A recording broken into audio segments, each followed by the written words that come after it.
Queridos, vamos pegar nossos livros, né? O livro Nascida Mente. Deixe a sua Bíblia aí em prontidão para nós usarmos assim que precisarmos de fazer a referência bíblica. Abra seu livro na página de número 67. Bem, até agora, o que nós vimos, que é exatamente aquilo que está em Gênesis capítulo 2 e capítulo 3,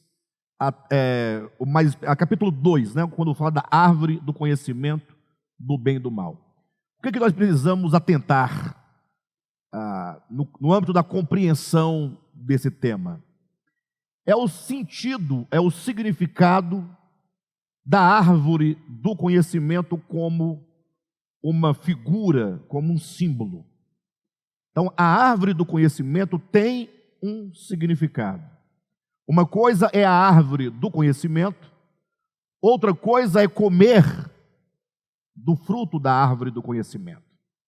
Então, a árvore em si, no âmbito da revelação bíblica, ela sinaliza o momento em que o homem criado por Deus, lembrando, o homem criado potencialmente inteligente, o homem dotado potencialmente de razão, né, capacidade, todas as capacidades, né, de consciência no homem, mas esse homem, ele desenvolveu-se no eixo da história, até que no momento da sua experiência, essas faculdades intelectivas, elas florescem, né?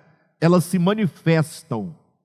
E eu estou aqui já, basicamente, em quase todos os estudos desse capítulo 5, chamando a atenção para duas provas desta verdade que estamos apresentando. Porque não é comum que vocês ouçam dizer que o homem criado por Deus, ele é criado potencialmente inteligente, mas somente num dado momento de sua experiência é que essas faculdades, elas afloram. Geralmente, quando se fala da criação do homem, e mesmo da criação de qualquer outra coisa, a primeira imagem que vem na mente da maioria dos cristãos é que Deus criou tudo pronto. As pessoas imaginam que as árvores, com seus frutos, apareceram prontas, apareceram maduras. É mais ou menos aquela charada que fazem quando se pergunta quem nasceu primeiro, se foi o ovo ou foi a galinha, não é? Que é uma pergunta um pouco interessante, é uma charada, mas é uma pergunta interessante, né? Agora, poderíamos até aumentar a dimensão desse questionamento. Quem nasceu primeiro, o pintinho, a galinha ou o ovo? É obviamente que não foi o ovo, porque o ovo tem que ser botado por uma galinha, não é? Obviamente. Agora, Deus criou a galinha no seu germe inicial de desenvolvimento, porque a galinha já é um animal crescido e amadurecido. E tudo que Deus criou, Ele criou enquanto semente. E a prova, portanto, do que nós estamos colocando, é sobretudo a prova empírica, é a prova prática. É quando você olha para a natureza e para a criação de Deus, e você vê todos os dias o ato criador divino. Não pensem vocês que Deus criou tudo em 7 dias e acabou. Eu sei que vão dizer, pastor, você está de brincadeira.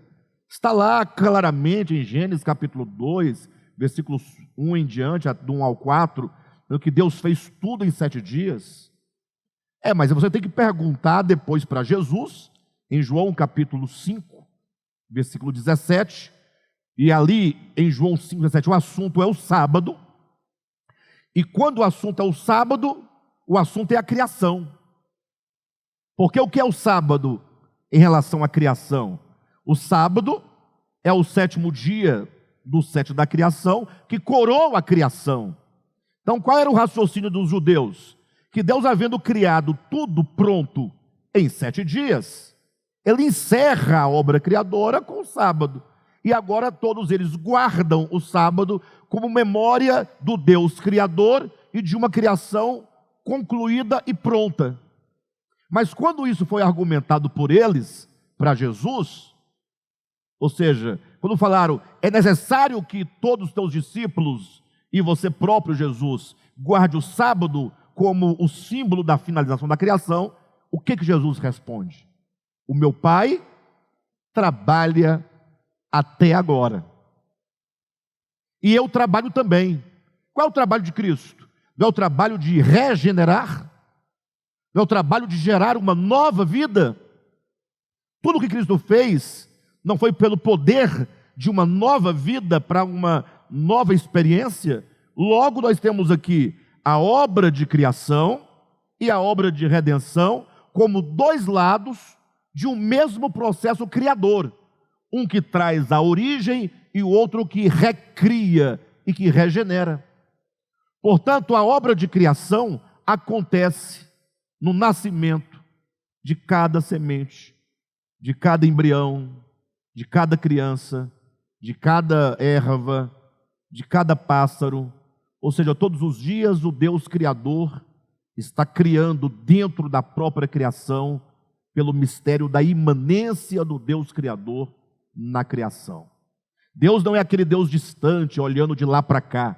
É um Deus que está na criação e a criação está nele. Tudo o que há existe nele. Cristo, se nós pudéssemos criar uma metáfora, ele é o lugar e o espaço e o laboratório orgânico onde tudo está sendo produzido, sustentado, alimentado, vitalizado, organizado, mantido, suprido. Tudo é em Cristo. Paulo deixou isso muito claro quando escreveu aos Colossenses, né? Que todas as coisas existem nele, foi criado nele. E Paulo diz em Atos capítulo 17 claramente que todas as coisas existem nele, se movem nele. Ou seja, só é possível existir algo nele. Então, esse ato criador divino está acontecendo. E, portanto, você pode hoje presenciar a obra criadora de Deus, mesmo que você não esteja lá no primeiro, nem no segundo, nem no terceiro, nem no quarto dia da criação. É uma criação que continua a acontecer. Não pensem vocês que uma semente germina por si mesma. Mas ela traz em si os elementos da vida, tudo. Sim, mas a semente só pode existir nele. Logo, nós estamos demonstrando com isso que tudo o que é criado dentro do seu processo evolutivo. Tudo é criado como germe e se desenvolve até atingir a plenitude. Quando é que um pé de manga atinge a sua plenitude? Ora, quando a semente de manga chega a ser árvore frutífera, frondosa, e produz frutos. Ali é o auge. Ela não passa daquilo. Ela chegou no telos, no fim da sua existência. Não no fim de encerramento, mas no telos, no fim, no objetivo máximo. Ou seja, ela chegou no máximo da sua manifestação. Isso é uma evolução, não é? Quando é que o ser humano, biologicamente falando, chega no auge da potência humana, biologicamente? Quando ele amadurece, biologicamente, nas suas faculdades de reprodução, e quando ele amadurece na sua mente. Vamos colocar aqui um ser humano aos 25 a 30 anos atinge a plenitude do seu potencial de ser humano, né? Biologicamente falando. Agora, o homem só alcançará o seu telos, a sua plenitude, o máximo do potencial do seu ser, quando o homem chegar à estatura da medida de Jesus. Ou seja, nós ainda estamos no processo evolutivo. Então, a distância do homem criado originalmente para o homem divinizado, para o homem deificado, para o homem cristificado, feito à imagem e semelhança do primogênito de Deus, existe um eixo evolutivo, biológico, psíquico e espiritual. Corpo, alma e espírito. Dentro desse processo todo, é que o homem, ao chegar na árvore do conhecimento, a árvore do conhecimento simboliza essa transição do estágio da inconsciência para a consciência, como quando uma criança, que ao nascer potencialmente tem todas as faculdades intelectivas, mas com 1 mês de idade, ela não tem ainda discernimento do bem e do mal, não tem conhecimento do bem e do mal, não tem conceito de ética, não tem conceito de moral, não tem conceito de pecado, não tem conceito de certo, não tem conceito de errado. É apenas uma criança potencialmente capaz de discernir tudo isso e potencialmente inclinada a se desviar dos propósitos de Deus, mas não pode se dizer pecadora pelo ato do pecado, porque essa criança não agiu conscientemente em direção ao pecado. Então o homem também, uma hora as faculdades florescem, e isso é representado pela árvore do conhecimento do bem e do mal. Uma vez que ele agora tem o conhecimento do bem e do mal, o que significa, não é que ele adquiriu, cuidado, como se alguém chegasse e desse uma coisa pronta para ele. Não. As faculdades da inteligência amadureceram o suficiente para o homem desenvolver o conceito de moral.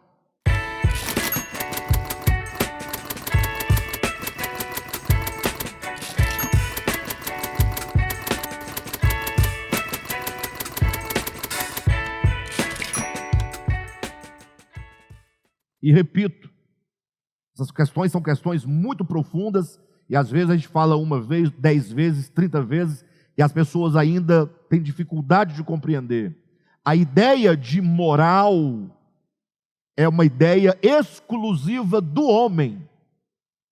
Animais não têm conceito de moral.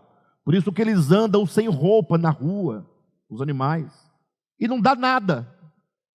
E nós mesmos ignoramos a nudez do cachorro, do gato, do papagaio, do pardal, ninguém fala nada. E quando um cachorro e uma cadela cruzam na rua, algum pudico pode virar o rosto, falar, oh, coisa feia, misericórdia. Mas é uma coisa muito normal, não gera falta de pudor, não é crime, porque ninguém pode culpar o animal por ele não estar dentro de um quarto reservado, fazendo suas necessidades fisiológicas com a sua parceira. Não, ninguém pode julgar. E ele não está nem aí para o que você pensa dele, ó.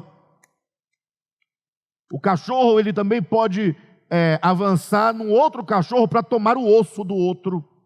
E ele não tem conceito de certo nem de errado, nem de moral, nem de imoral, nem de ético, nem de antiético, né? Nem de roubo, de crime. Não tem isso o animal, só o homem.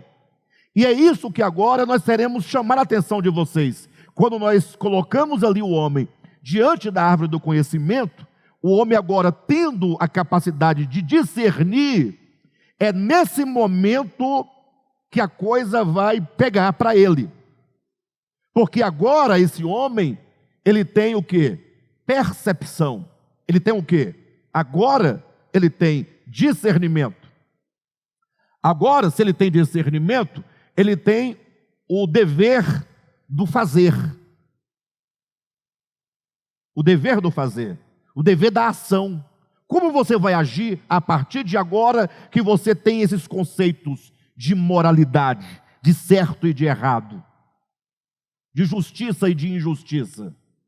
Você agora tem diante de você o dever fazer, e portanto você tem o que agora? Liberdade. E quando o homem tem liberdade, ele tem o que agora? responsabilidade. E se tem responsabilidade, tem o quê? Juízo e julgamento. Ou julgamento e juízo. Poxa, vamos pegar isso aqui, nessa ordem, nessa linha. Quando florescem as faculdades intelectivas do homem, representado esse momento exato pela árvore do conhecimento, ali agora o homem tem o discernimento do bem e do mal. Se ele pode discernir, ele pode diferenciar o bem do mal, o que é algo exclusivo dos homens, ele agora tem o quê? O dever da ação. Ou seja, toda a sua ação será medida pelo conhecimento que ele tem de certo e errado, de bem e de mal, de moral e de imoral, de ético e antiético. Porque agora ele discerne. Perfeito? E se ele tem o discernimento, ele tem agora o dever da ação, como ele vai agir, isso porque ele tem o quê? Liberdade. Somente o homem pode agir com liberdade. Nenhum animal age com liberdade. O que o cachorro pode fazer? Somente algumas coisas. O cachorro não pode construir casas, não pode estudar, não pode fazer política, não pode, mudar sua alimentação, não pode se tornar vegetariano. Ele pode ser guiado exclusivamente pelos seus instintos restritos à sua natureza. Você nunca vai ver um cachorro pensando, poxa, eu estou cansado de Brasília, aqui é muito calor e o clima é muito seco, estou pensando em mudar de Brasília e morar lá para o lado da região do sul, que é uma região mais fresca do Brasil. Esses planos, esses projetos, não existe isso. Você soltar um cachorro aqui em Taguatinga, ele vai morrer em Taguatinga, andando, Taguatinga Sul, ele vai para o norte, mas não sabe o que é norte, nem o que é sul. Ele só quer encontrar uma comida ou alguém que faz um carinho na cabeça dele, para ele encostar e ficar ali. Se estiver frio, ele vai ficar com frio. O máximo que ele pode fazer é procurar um lugar em que o vento bata menos, mas ele não vai produzir uma blusa de frio para ele, porque ele não tem o quê? Liberdade.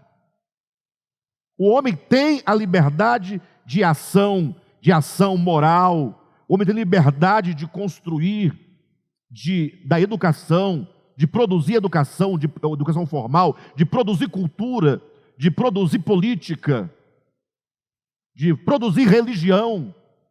O homem tem a ideia de Deus. Até o ateu, para ser ateu, tem que ter a ideia de Deus, porque não se nega aquilo de que você não tem ideia. E se ele tem ideia de Deus é porque é homem. E se é homem e tem a ideia de Deus, é porque Deus o fez homem. E se, portanto, agora este homem tem liberdade, este homem agora, ele está sujeito a julgamento. Então esse é o ponto no qual nós estamos na nossa leitura aqui do capítulo 5 do livro Nascidamente. E agora podemos concluir, depois de tudo isso, que o homem diante desta árvore, ele está no exercício do seu livre arbítrio. Eu sei, queridos, acredito que vale a pena tocar nesse ponto aqui agora, embora nós iremos falar disso outras vezes, mas há uma grande discussão se o homem tem ou não tem livre arbítrio. Perfeito? Eu quero dizer para vocês que eu já preguei, mesmo no DEVAP, que o homem não tinha livre-arbítrio. Perfeito? Por quê? Porque era o nosso entendimento de então. Fazia parte do nosso processo de crescimento. Hoje nós consideramos que o homem tem livre-arbítrio. Você fala assim, então você estava errado, Alexandre? Eu digo, não. Nós estávamos certos quando dizíamos que o homem não tinha livre-arbítrio. Mas agora você diz que o homem tem livre-arbítrio? Eu digo, o homem tem. Vocês estão certos ou errados? Estamos certos. Como é que você pode estar certo negando e certo afirmando? É porque quando nós dizíamos que o homem não tinha livre-arbítrio, que fique claro e esclarecido para vocês, nós partíamos de uma premissa de onde partem tanto os calvinistas quanto os arminianos. nós partimos de uma premissa, e quando se parte desta premissa, que agora eu vou mostrar para vocês, eu vou demonstrar, a conclusão inevitável é que o homem não tem livre-arbítrio. Qual é a premissa? Nós comparávamos a liberdade do homem com a liberdade divina. A comparação era entre Deus e o homem, ou melhor, a comparação era entre o homem e Deus. Olha o argumento que nós tínhamos. O homem não é livre porque o homem não pode fazer tudo o que ele quer. Somente Deus é livre, porque somente Deus pode fazer tudo o que ele quer. Aí nós iríamos confrontar livre-arbítrio com soberania divina. Logo, se o homem tem livre-arbítrio, o homem tem soberania. Se tem soberania, então não é só Deus que é soberano. Então essa era a premissa que nós partíamos. Ou seja, nós herdamos essa premissa do cristianismo, das discussões filosóficas e teológicas, e por isso nós erramos na conclusão. Aí nós descobrimos que nós estávamos corretos ao afirmar que o homem não tinha livre-arbítrio, baseado na premissa. Só que aí nós descobrimos que a premissa é que estava errada. Então nós vamos mudar a premissa inicial. Quem está me entendendo? Nós vamos mudar a premissa, porque nós entendemos agora, depois de um profundo estudo da Escritura, que você nunca poderá criar uma doutrina comparando o homem com Deus, absolutamente. A comparação, para saber se o homem tem ou não livre-arbítrio, não é o homem com Deus. Primeiro, quando diz, o homem não tem livre-arbítrio porque ele não pode voar. E olha que eu não estou exagerando, este exemplo que eu estou falando aqui agora, é um exemplo que a maioria das pessoas que defendem que o homem não tem livre-arbítrio e defende que só Deus é soberano, vão argumentar, o homem não pode voar. Logo, se o homem não pode voar, ele não tem o quê? Livre-arbítrio. Eu falei, então, Deus também não pode ser soberano. Se a premissa estiver certa, Deus também não é livre e Deus também não é soberano. Quero pedir para os haters aí da internet, que ouvem só o que quer, só o recortezinho, que você seja honesto, assista toda a mensagem, entenda todo o raciocínio e diga somente o que é dito, né? E não crie o que não é dito, porque eu não estou afirmando isso. Eu estou dizendo, se a premissa está correta, que liberdade é poder fazer tudo o que quiser, se isso for verdadeiro, então o homem não tem livre-arbítrio e nem soberania, porque o homem não pode voar. Sim ou não? Porém, se a premissa é verdadeira, Deus também não é livre. Vou até mudar o verbo. Deus também não seria livre e nem seria soberano, porque Deus não pode todas as coisas. Isso é um escândalo para os cristãos dogmáticos que não usam a capacidade do entendimento para pensar as coisas de Deus e também não leem a Bíblia. Alexandre, como assim Deus não pode todas as coisas? Ora, mas quem diz não sou eu, é a Bíblia que ensina. A Bíblia diz que Deus não pode mentir. Aí alguém diz, mas se Ele quiser, Ele pode. Não pode. Deus não mente não é porque Ele é honesto. Deus não mente não é porque Ele é religioso. Ele não mente não é porque Ele não quer. Não, Deus não mente porque Ele é a verdade. E mentir é deixar de ser.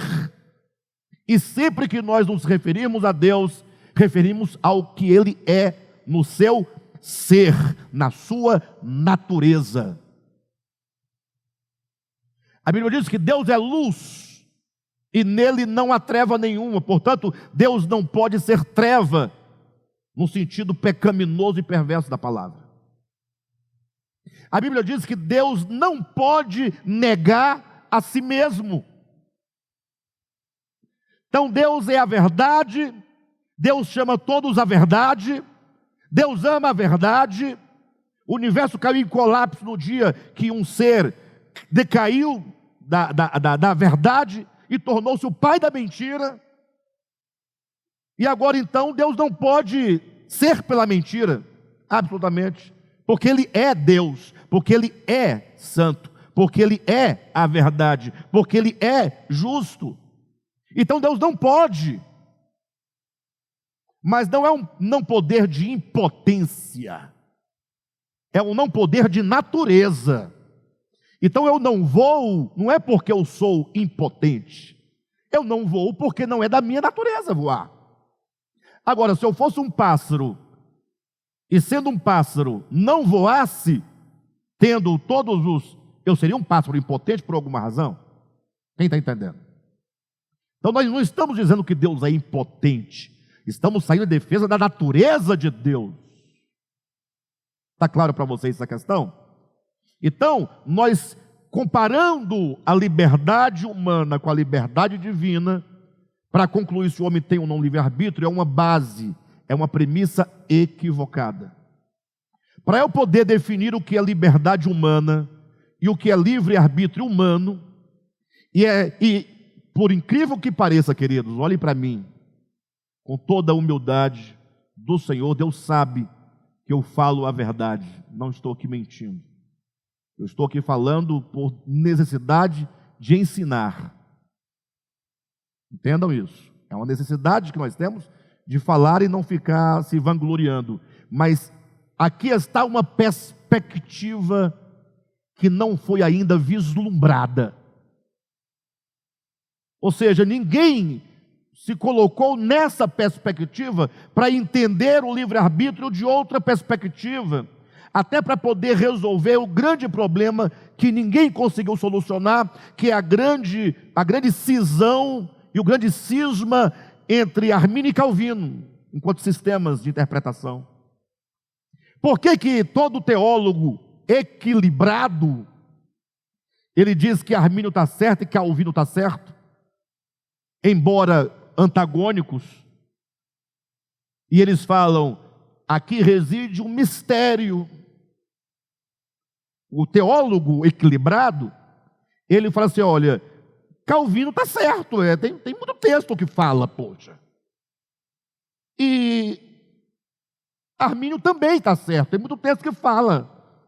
Então, o teólogo sincero e equilibrado, ele fala, olha, ambos estão certos, nós temos que manter essas duas verdades em equilíbrio. E se não há como conciliar, que você respeite o mistério, é só isso que nós podemos dizer. Agora, os desequilibrados, um vai para um lado, outro vai para o outro.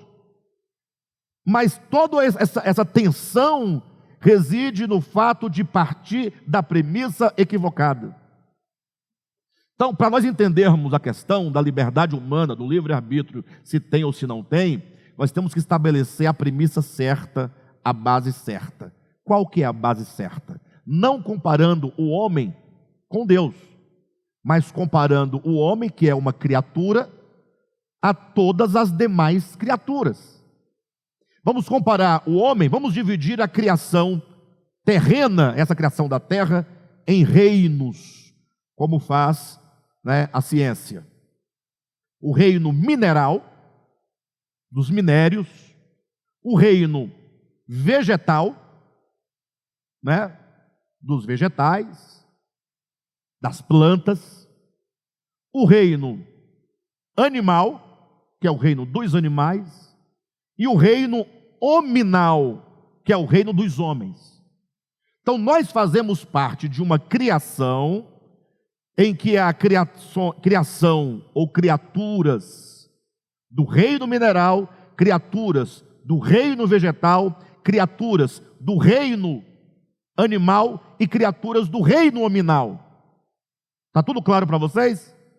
Agora, o que é o homem em relação aos minerais, o que é o homem em relação aos vegetais e o que é o homem em relação aos animais? Reino vegetal não tem liberdade. Ele é totalmente mecânico. Está aí, e não deixa mentir, a mecânica newtoniana, o sistema da física de Newton. O reino mineral não tem liberdade alguma. Ele é mecânico. Trabalha como um relógio. Uma boa máquina de relógio não tem liberdade. Ele tem que marcar os segundos. 60 segundos, o outro ponteiro avança para 1 minuto, depois horas, e assim vai girando. Não tem liberdade. O relógio não pode falar assim, olha, eu vou marcar agora meio-dia. Ele não pode. Ele não tem essa liberdade. É um sistema mecânico de comportamento, né? Sistemático. Perfeito? O reino vegetal não tem liberdade. Porém, quando eu olho para o reino vegetal, eu vejo que o reino vegetal tem mais liberdade que o reino mineral. Ainda que o reino vegetal não tenha liberdade, se comparado com o homem. Quem entende o que eu estou dizendo? Mas o reino vegetal, ele tem mais inteligência, né? Ele participa de outros processos da própria vida, etc. e tal. Já o reino animal tem mais liberdade que o reino vegetal. Os animais produzem mais. Os animais têm a liberdade da locomoção. Aí, a árvore plantada só pode balançar. Não é ou não? Mas o cachorro não, ele sai daqui e vai para ali, ó. Já é uma liberdade comparado aos vegetais, pessoal. É um nível de liberdade. É pequeno? Não é tão pequeno. Ele é pequeno quando você compara ao homem. Mas quando você compara ao que vem antes dele, que é o reino vegetal, e ao mineral, ele virou uma coisa extraordinária, né? Ele já sente alegria, tristeza, dor, ele tem reflexos, ele tem até o hormônio mesmo do estresse para ele poder fugir da presa, sim ou não? Poxa, já está numa liberdade muito maior, ele já pode se defender. Se um lenhador vai cortar uma árvore, a árvore não tem nenhuma liberdade de fazer, não vai me cortar. Já o animal pode fugir, pode atacar. Não é liberdade ou não, pessoal? Gente, são coisas profundas e são coisas importantes. Alguém pode achar que eu fico filosofando muito, mas é para compreender verdades que, se compreendidas adequadamente, mudam a nossa vida. Mas quando o animal é comparado ao homem, o animal é visto apenas como um ser que tem uma liberdade instintiva. Agora, o homem não. O homem não. O homem tem, em relação ao reino mineral, vegetal e animal, ele tem liberdade. Discernir entre o bem e o mal é a possibilidade de praticar o bem ou o mal. Puxa vida. Se a árvore é a árvore do conhecimento do bem e do mal, essa árvore implica que, a partir de então, o homem discerne, e se ele discerne, ele tem um dever. O dever fazer. O dever de proceder segundo o bem ou proceder segundo o mal. Logo, estamos falando de liberdade. Falar de liberdade é falar de livre agência. E falar de livre agência é de falar de livre arbítrio. Se qualquer teólogo que estiver ouvindo agora vai falar que eu estou confundindo as coisas, porque eu disse que livre agência e livre arbítrio é uma coisa só, e a teologia separa esses dois termos, mas eu digo, separa só para poder se auto-enganar. É porque assim, ó. É porque a teologia vai inventando coisas para poder explicar o inexplicável, né? A pessoa que diz que o homem não tem livre-arbítrio, ele fala assim, olha, o homem não tem livre-arbítrio, o homem tem livre-agência. Não é livre-arbítrio. Aí qual que é a diferença? Ele fala, o homem não tem livre-arbítrio para salvação. O homem não tem livre-arbítrio para decidir o rumo da história. Agora, o homem tem livre agência para decidir se vem ou não a reunião da igreja. Ou seja, você tem ou não tem liberdade de decidir se congrega ou não congrega? Se veste branco ou se veste amarelo? Se mora em Brasília ou mora em São Paulo?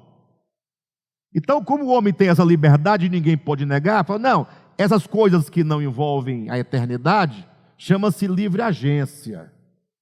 Mas as coisas eternas chama-se livre arbítrio, ou ausência de livre arbítrio.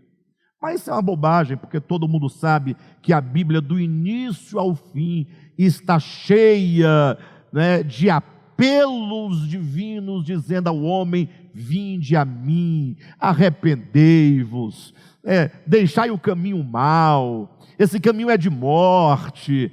Ora, Deus seria um tolo, ou no mínimo um sofista, se ele estivesse mentindo, chamando o homem ao arrependimento, sem que o homem pudesse se arrepender, ué.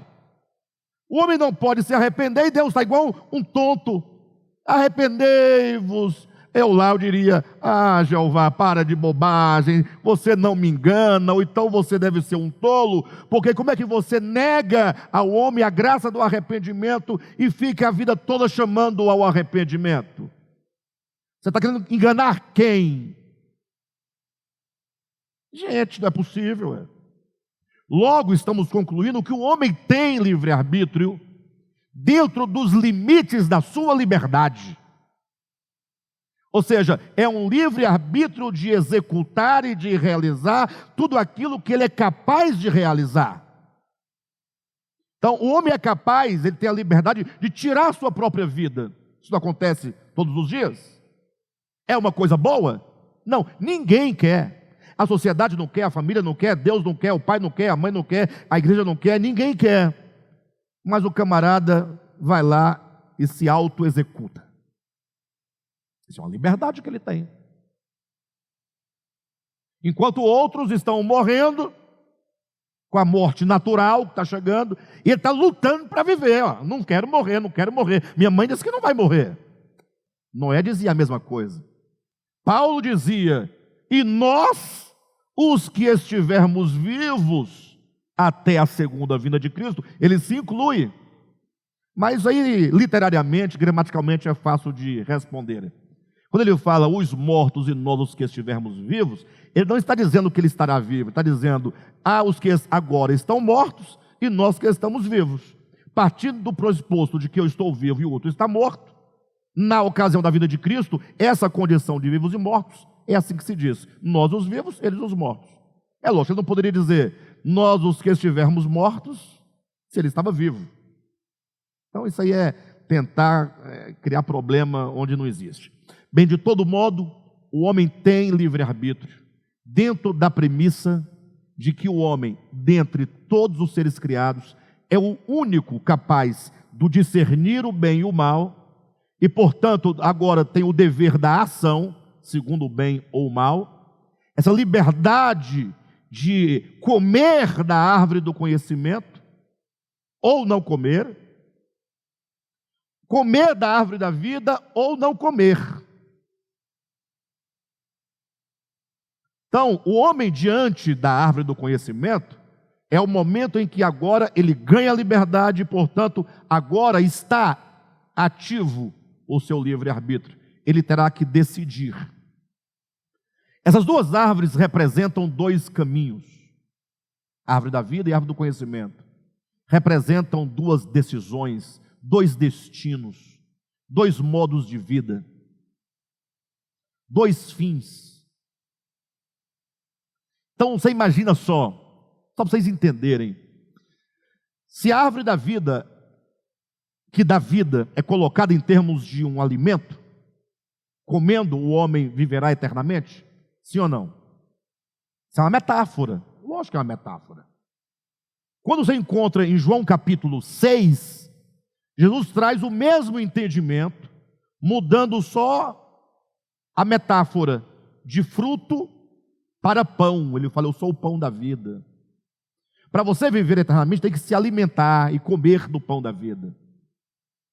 Mas não é comer da árvore da vida como quem dá uma mordida, um bocado. Não.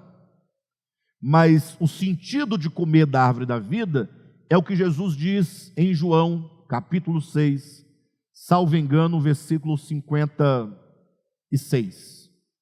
Ele diz: assim como o Pai que vive me enviou. Então ele coloca o Pai que vive. Então onde é que o Pai está ancorado para ele viver? Qual é a base de vida e subsistência do Pai? Assim como o Pai que vive? Nenhuma. O Pai vive. Não é dito que o pai vive porque está dependendo de algo para ele viver. Não. Assim como o pai que vive me enviou, atenção, e eu, Jesus, igualmente vivo. O pai vive, eu igualmente vivo pelo pai. O pai é a base do viver de Jesus. Então ele está dizendo, eu vivo pelo pai. Mas o que é viver pelo pai? É que um dia ele comeu um pedaço do braço do pai e agora está vivo eternamente? Não, viver pelo pai, viver por meio do pai, está ligado ao pai, sempre sendo nutrido pelo pai, recebendo do pai. É uma relação de dependência. Eu vivo pelo pai. Quem, chegamos agora em nós, de mim se alimenta, por mim viverá. Não é dito quem de mim comer, é quem de mim se alimenta, é um ato contínuo. Assim como eu vivo pelo Pai, vocês viverão por mim. É uma relação de dependência.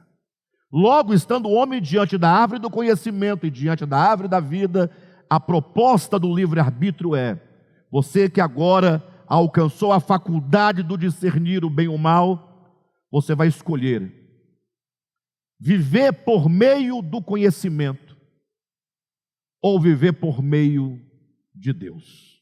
Guarde isso. Viver por meio do conhecimento, viver por meio de Deus. Parece não dizer muito, né?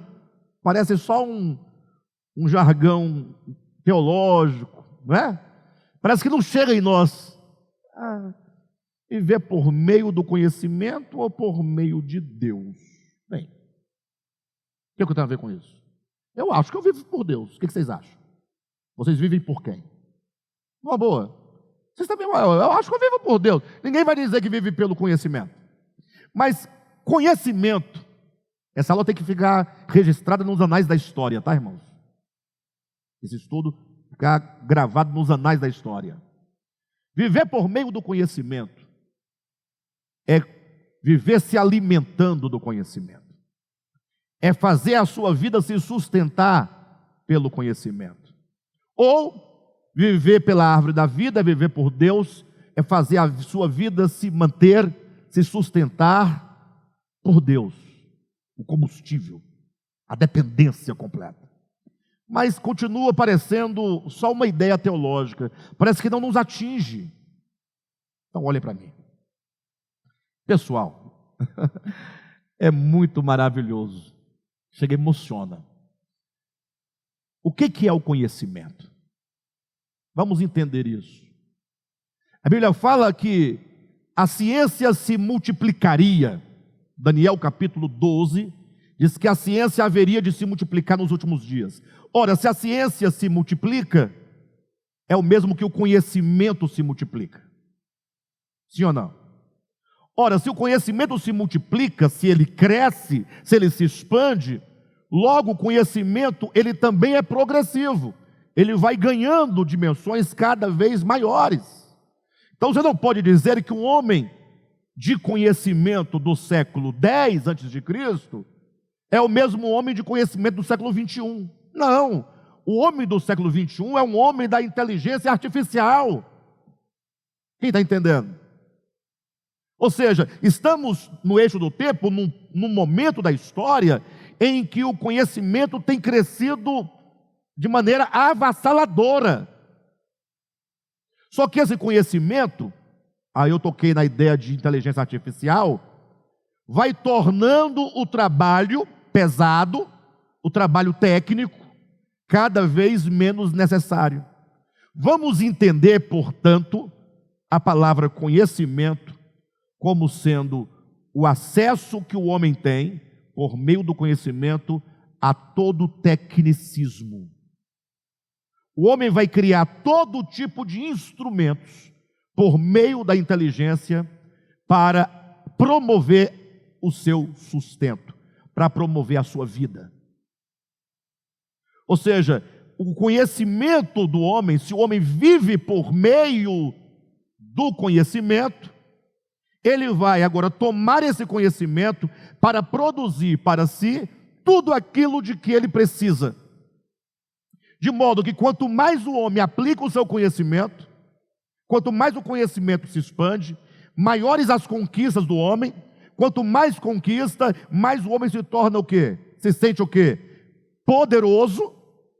Mais o homem vai tentando e vai galgando os degraus para o cumprimento daquela palavra que a serpente disse: sereis como Deus. Não sei quantos de vocês sabem, mas uma das tecnologias que estão sendo trabalhadas já há alguns anos, que estão sendo buscadas de maneira séria por grandes empresários, por grandes empresas, por grandes universidades do mundo inteiro, é o homem em busca da imortalidade. Daí eu sugiro que vocês leiam um livro de um ateu chamado Harari, né? O sobrenome dele é Harari. Fugiu agora o primeiro nome dele. Homo Deus, do Harari. Esse livro é de um ateu. Ele não tem nenhum compromisso com a Bíblia, nem com o Evangelho, mas ele vai descrevendo todo esse processo do crescimento do conhecimento, da tecnologia, e ele vai mostrando historicamente como o homem está ascendendo na direção de se igualar a Deus. Daí o nome do livro dele, Homo Deus. Homo sapiens, o homem inteligente, que agora quer ser o Homo Deus. É o que Paulo diz em 2 Tessalonicenses, né, que o anticristo se assentará no santuário de Deus, ostentando-se como se fosse o próprio Deus. Então, quanto mais o conhecimento aumenta, mais o homem se empodera e menos ele se sente carente, necessitado de Deus. E a prova está aí diante de todos nós mesmos. Com todo o entendimento, com todo o amor que temos pelo Senhor, o que o conhecimento faz conosco? Fala a verdade. Por exemplo, esse instrumento agora, a tecnologia, o celular, internet, transmissão ao vivo, tudo isso nos torna mais mornos. Fala a verdade. Tudo isso nos impede de buscar a Deus. Como é que era a igreja primitiva, né? Primeiro século. Tem até aquela canção, né, de Mara Lima. Eu queria ver a bravura dos santos em plena arena, enfrentando os leões. Ela compara a igreja do tempo de Paulo, de Pedro e de João, com a igreja de hoje, pede: Senhor, traz um reavivamento. Mas como assim? Que esse reavivamento virá? Temos que nos perguntar. Porque ser cristão no tempo de Paulo era uma coisa. Ser cristão hoje é outra coisa. Hoje você tem casa própria, você tem apartamento, você tem fazenda, você tem carro, você viaja de avião, você tem plano de saúde, você tem dentista, você tem cabeleireiro, você faz academia, você tem aposentadoria, você tem televisão de 50 polegadas na sua casa, internet, você fala com qualquer pessoa no mundo inteiro sem pagar um centavo. Você fala no WhatsApp, fala em vídeo. Tudo isso nos deixa menos dependente de Deus. Começa a tirar essas coisas de nós e nós vamos tendo menos o que fazer. Quanto menos conhecimento, menos tecnologia, menos progresso, menos potência. O contrário também é verdadeiro. Se a pessoa que vive pelo conhecimento, logo ela se orgulha do seu conhecimento, por menor que seja. Então, quando o homem olha para a criação infra-humana, reino mineral, reino vegetal e reino animal, ele se sente o rei, porque ele domina, ele controla, ele destrói, ele mata, ele prende, ele doma, ele explora. Sim ou não? E logo então o conhecimento, ele tem uma inclinação muito forte para gerar orgulho, ensoberbecimento.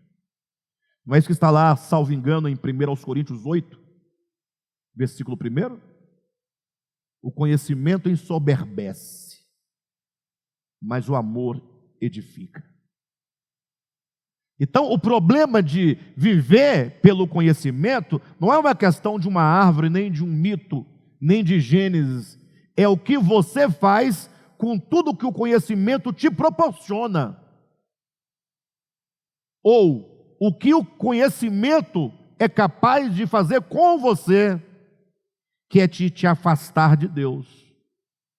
Por que será que a igreja de Laodiceia, que é a última das 7 igrejas proféticas, é dito que ela se sente rica e abastada?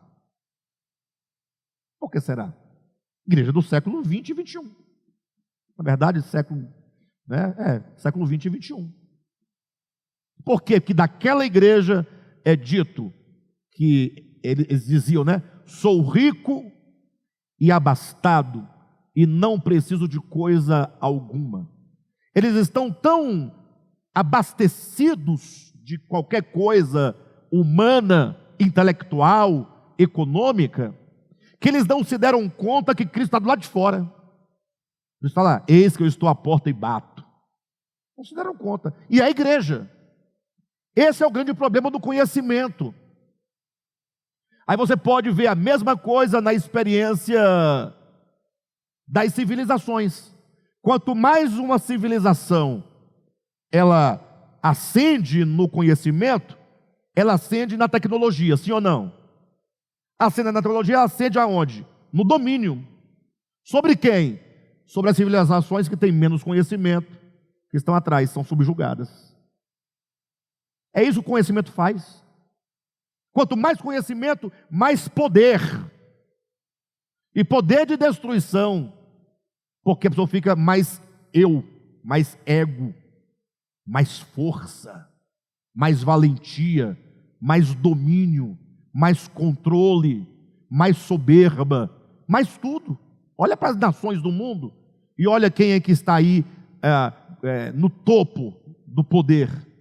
São as mais desenvolvidas, aquelas em que o conhecimento chegou no ponto mais alto até o momento.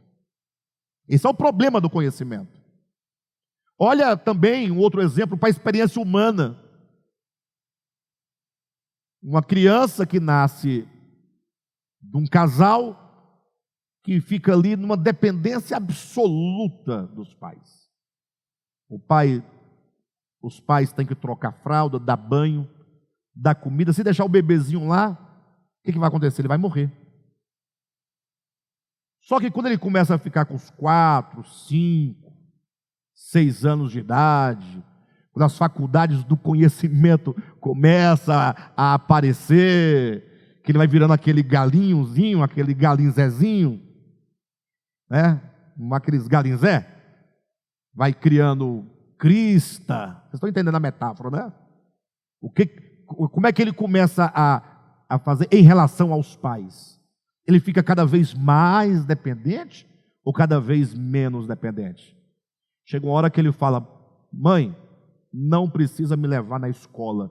Ele já está com vergonha de chegar na escola acompanhado dos pais. Se envergonhou do pai. Não é do pai, é porque meus amigos tudo chegam sozinhos. A independência.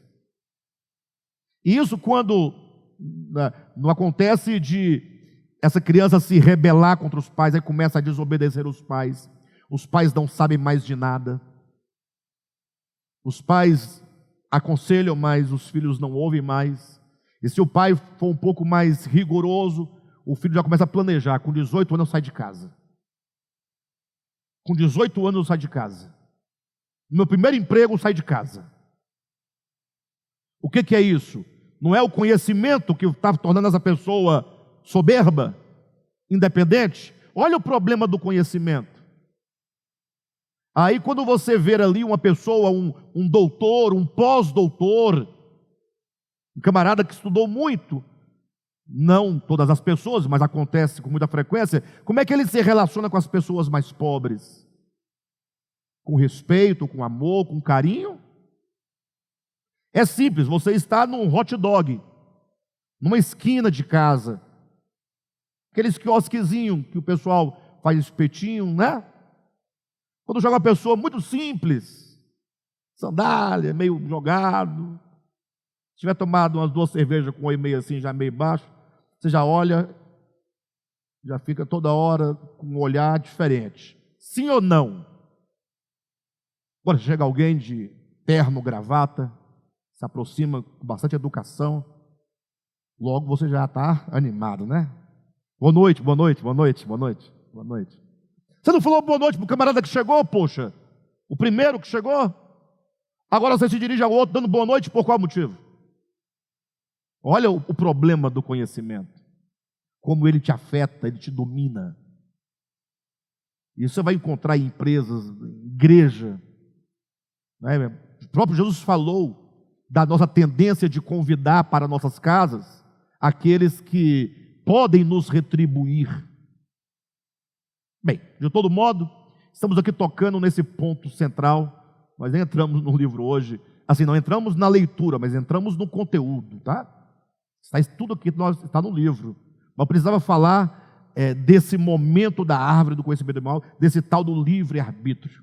O livre-arbítrio enquanto a capacidade que você tem de tomar decisões pela liberdade possível daquilo que Deus lhe permitiu realizar. Tá ok? Bem, de todo modo, só para a gente poder marcar aqui, abra o seu livro na página 67 e veja o primeiro parágrafo. Ou melhor, página 66. Primeira, segunda, terceira linha de baixo para cima, que é onde nós paramos aqui semana passada. O homem agora com as faculdades florescidas, né? O conflito se instaurara no coração do homem. Por que que nós falamos o conflito se instaurara no coração do homem? O conflito se instaurara. Ora, se o conflito acabou de se instaurar, logo antes não havia o quê? Não havia conflito. E por que não havia conflito? Você já viu um animal em conflito? Num dilema? Não há. Ele é o que é. Ele é capaz de morder você agora e daqui a 30 segundos ir lá e vir e ficar te lambendo a própria ferida que ele fez. Para ele está tudo certo. Ele não tem conflito. Quando dizemos aqui, o conflito se instaurara no coração humano, quer dizer, esse conflito ele surge no momento que você agora tem o dever da escolha. Toda vez que você tem a escolha, instaura-se um conflito. Você está andando numa estrada reta, indo para algum lugar. A estrada reta, você não tem conflito. É só seguir. Segue reto toda a vida. Mas de repente você chega numa encruzilhada, abrem-se 3 caminhos, ou que sejam 2 caminhos. Aí instaura agora um conflito. Opa, por onde é que eu vou? Por aqui ou por aqui? Por onde é que pela direita ou pela esquerda? Aí essa dúvida é o conflito. Veja que o conflito só surge na possibilidade de acertar e errar. Por isso colocamos aqui, o conflito se instaurara no coração do homem. E o palco, o cenário, estava armado para a grande ópera da decisão. É agora que o homem tem que decidir. E muito interessante, porque eu quero que vocês gravem, quem tem boa memória, né? Quem não tem, não vai se lembrar depois. Mas essa ideia de que o palco agora estava armado para a grande ópera da decisão. Por que ópera da decisão? Essa figura de linguagem aqui, essa metáfora é interessante. Não sei quantos de vocês já assistiram a uma ópera, mas a ópera é um gênero musical dramático. Ninguém assiste a uma peça de uma ópera sem se angustiar. Ninguém. Porque é um gênero musical capaz de manifestar em melodias, ritmo e intensidade, sentimentos profundos da alma.